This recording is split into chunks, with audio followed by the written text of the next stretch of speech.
Good morning, Dizonians. Welcome back to school. For this school year, under the new normal, our first lesson will be the basic concepts about sets. Are you excited? Let's go! At the end of the lesson, you must be able to describe well-defined sets, subsets, universal sets, null sets, and the cardinality of sets. So ito po ay introduction pa lamang sa chapter na sets. So let's begin with, what is set? Ano nga po ba yung set? So a set is a well-defined collection of different objects. So ito po ay isang koleksyon ng iba't ibang mga bagay. And we could take note of the word well-defined. Ano po yung ibig sabihin ng well-defined? If given any object, we can say if it belongs to a given set or not, then therefore, the given set is well-defined. Kapag po ang given set ay sigurado tayo kung ano ang mga bagay na kasali sa set, yun po ay tinatawag natin na well-defined. Now, let's take a look at some examples of well-defined sets. Okay, for number 1, the set of vowels in the English alphabet.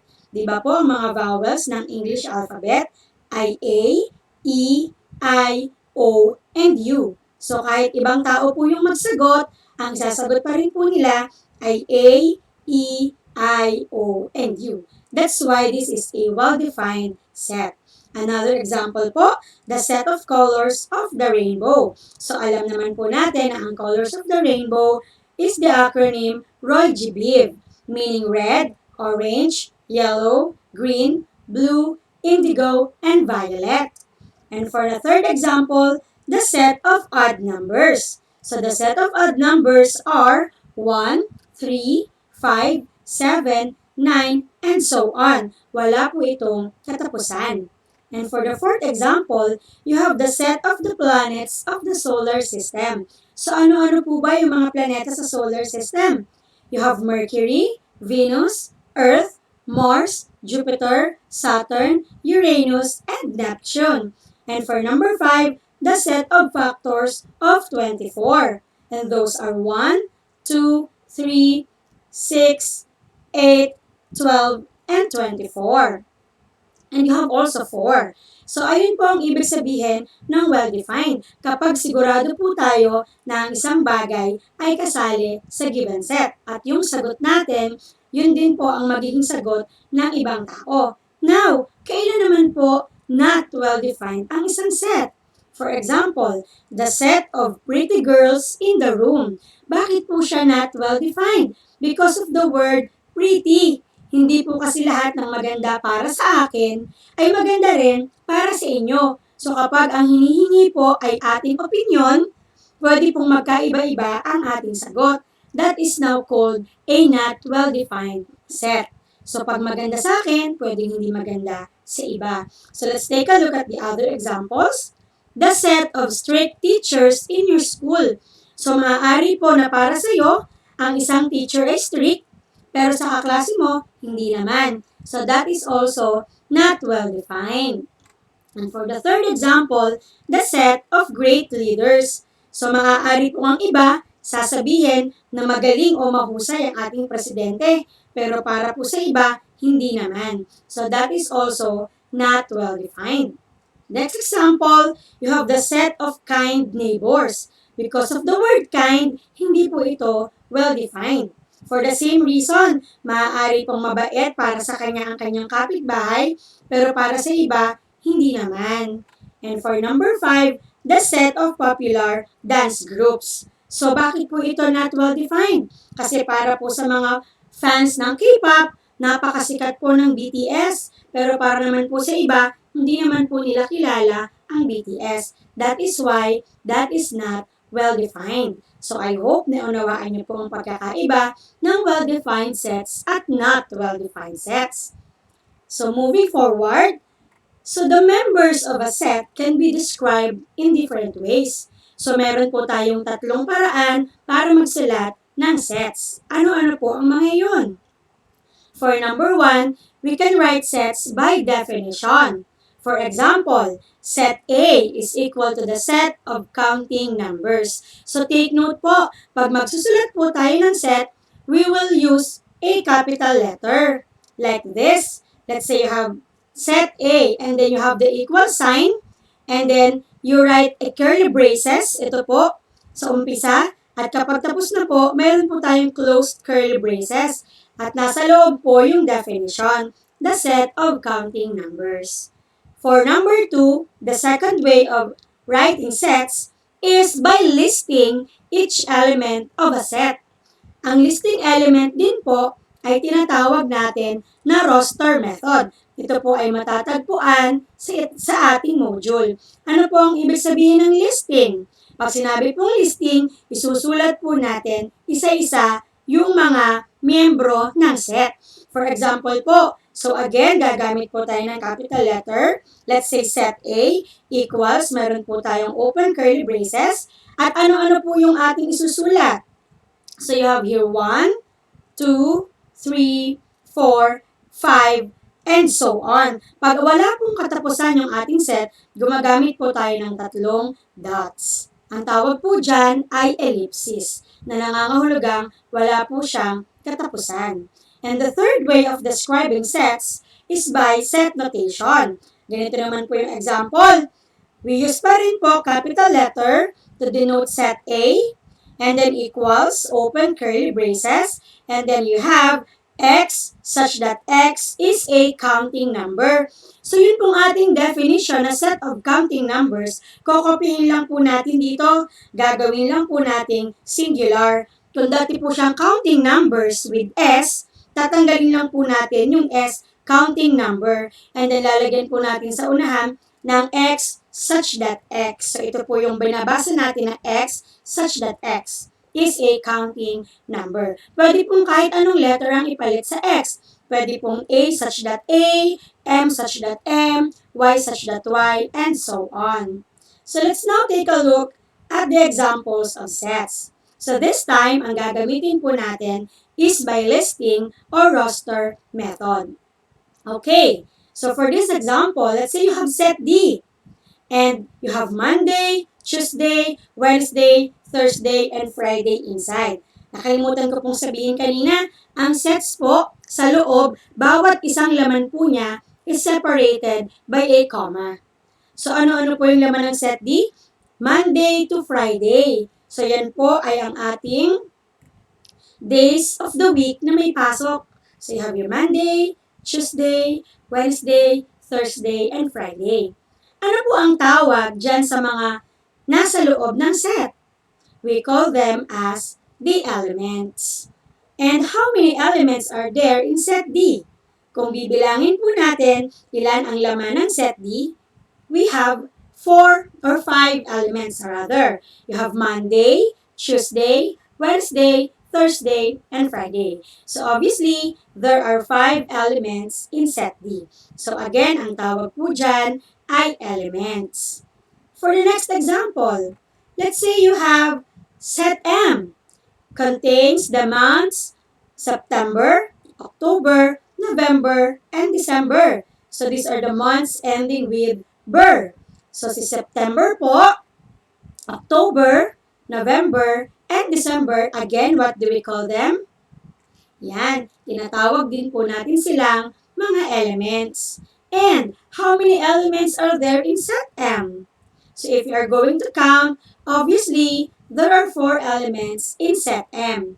Now, ano po yung tinatawag nating number of elements in a given set? Bakit po natin siya binibilang? Ang tawag po natin dyan is the cardinality of a set. So, ganun lang po kasimple ang cardinality. It is the number of elements contained in a set. Bibilangin lang po natin, ang tawag na po doon ay cardinality of a set.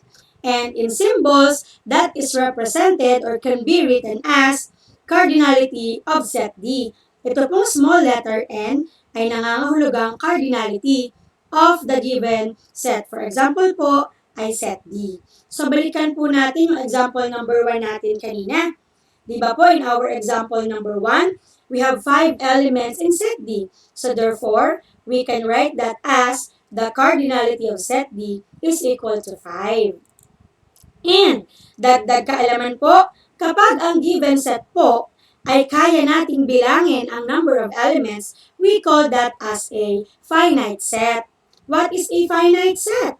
A finite set is a set in which the number of elements can be counted. Meaning to say, kaya po nating bilangin yung laman ng elements. In other words, yun pong mga set na may katapusan. Like for this example po, balikan po natin yung example number 2. You have here set M. September, October, November, and December. So we can write the cardinality like this. The cardinality of set M is equal to 4. So pinalitan po natin yung D kasi ang given set po dito is set M. So again, dahil kaya po nating bilangin ang laman ni set M, this is also called a finite set. Now, let's take a look at the third example. Yan. Halimbawa po, you have the set of odd numbers, set E. Ano-ano po ang magiging elements ni set E? So we will have 1, 3, 5, 7, 9, 11, 13, 15, 17, and then may isip po natin, parang hindi matatapos yung laman ng set because odd numbers are infinite. Wala po siyang katapusan. So, ganito po ulit yung ating gagamitin. After 17, you have the comma. And then you have the 3 dots na tinatawag po ulit nating ellipsis na nangangahulugan na wala po siyang katapusan. Now, if you are going to answer the question, how many elements are in set E? Masasagot po ba natin siya? Kaya po ba natin siyang bilangin? So, obviously, hindi po. So, the cardinality of set E will be represented by this symbol. Ibig sabihin po nito, infinite. Wala po siyang katapusan. So it is impossible for us to count the number of elements. So ano naman po ang tawag sa set na walang katapusan? So we call that as an infinite set. So obviously, an infinite set is a set in which the elements cannot all be given or the counting will never stop. So kapag infinite set po, hindi po natin siya kayang isulat lahat at kayang bilangin kasi wala po siyang katapusan. So take note of this infinity symbol. And how about example number 4? Let's say you have set H, the set of 10-legged humans. Set daw po ng mga tao na may 10 mga paa, 10 mga hita. Meron po ba? So, wala pong tao na 10 ang legs. So, therefore, ganito po natin siya isusulat. Meron lang po tayong set H equals the curly braces. Wala po siyang laman sa loob dahil wala naman pong tao na 10 ang legs. So, if we are going to count how many elements are there in set H, so obviously, dahil wala pong laman, the cardinality of set H can be written as 0 kasi wala po siyang laman. So again, take note po of this symbol. This is the symbol for walang laman. So ano po yung tawag natin sa set na walang laman? That is what we call the null set or the empty set. A null set is a set which has no element. It is a subset of any set. So mamaya malalaman po natin kung ano naman yung ibig sabihin ng subset. So yan, meron po tayong 3 kinds of set. Merong walang katapusan, infinite. Merong kayang bilangin, may katapusan, finite. At meron din pong walang laman, the null set or the empty set. Which is 0 is the cardinality. Okay? So, dagdag kaalaman po sa sets, we also have the universal set. Ano naman po yung tinatawag nating universal set? From the word universal, it comes from the word the universe. Diba? Pag sinabi po natin universe, kalawakan, sakop po tayo nitong lahat. So what is a universal set? So it is the set that contains all elements under consideration. It is usually denoted by capital letter U. So pag sinabi po natin universal set, yun na po yung set na pinakamalawak. So for example, you have universal set equals the letters of the English alphabet. So ibig sabihin, ang laman po nito is from letter A, B, C, D, and so on hanggang marating po natin si letter Z. Another important or basic concept about sets is the subset. Ano naman po yung subset? Nabanggit ko po kanina siya sa null set. A subset is a set whose elements are members of another set. In other words po, you have the prefix sub. Ang ibig sabihin po ng subset ay set na mas mababa or mas maliit sa isa pang given na set. Ano po yung mga subsets? So let's take a look at this example. Let's say you are given set B containing the elements X and Y. So here, the cardinality of B is 2 kasi dalawa po ang kanyang laman. Paano po natin hinahanap ang subsets? Kung dalawa po ang laman ng set B, isusulat lang po natin ang mga sets na mas mababa sa kanya ang laman. Meaning to say, pwede pong walang laman, pwede isang laman, at pwede rin po na kasing dami ng kanyang laman. So what are the subsets of set B? You have here the empty set or the null set, the set containing X, the set containing Y, and the set containing X and Y. Yun pong kamukha ng kanyang sarili. So again, ang subsets po ay pwedeng walang laman, no element, pwede rin pong 1 element, pwede pong 2 elements, pwedeng 3 elements, or as many elements as the given set. So kagaya po nito, nag-start po tayo sa no element, followed by isahang element lang po. So X lamang, Y lamang, dalawahang element, X and Y. Bakit po tayo wala ditong tatluhang elements? Because the given set only has 2 elements. So for example number 2, let's say you have the set B containing the elements 10, 20, and 30. So paano po natin ilalagay ang kanyang mga subsets? So magsimula po ulit tayo sa walang laman, followed by isahan, tapos po pwede po ang dalawahan, at pwede rin po ang tatluhan. So ito po ang kanyang mga subsets. So first, yun pong empty set, yung walang laman. Second po, yung isahan, you have 10, 20, and 30. Followed po yung 2 elements po, 10, 20, 10, 30, 20, 30. And lastly po, yun pong kanyang sarili, tatluhan, 10, 20, and 30. So, ganun lang po ang pagsusulat ng subsets. You have to be systematic para wala po tayong malampasan. So, pagpa-partner-partnerin lang po natin siya like this. Okay? So, yan po ang tinatawag nating subsets. And take note that every set is an improper subset of itself. Kapag po pinapahanap sa atin ang subsets, di ba po, pwede pong eksaktong kamukha ng given set. Like for this example, 10, 20, 30 is also a subset of itself. Ang tawag po sa kanya is an improper subset. And the rest po, ito pong iba, ang tawag po dyan, proper subset. Okay? So, I hope you gained something from this lesson. So, ito pa lang po ay yung mga basic concepts ng sets. Marami pa po tayong mga examples na matatagpuan sa ating modules. Magbasa lang po ng mabuti at magtanong po sa teacher kung mayroon pong hindi naiintindihan.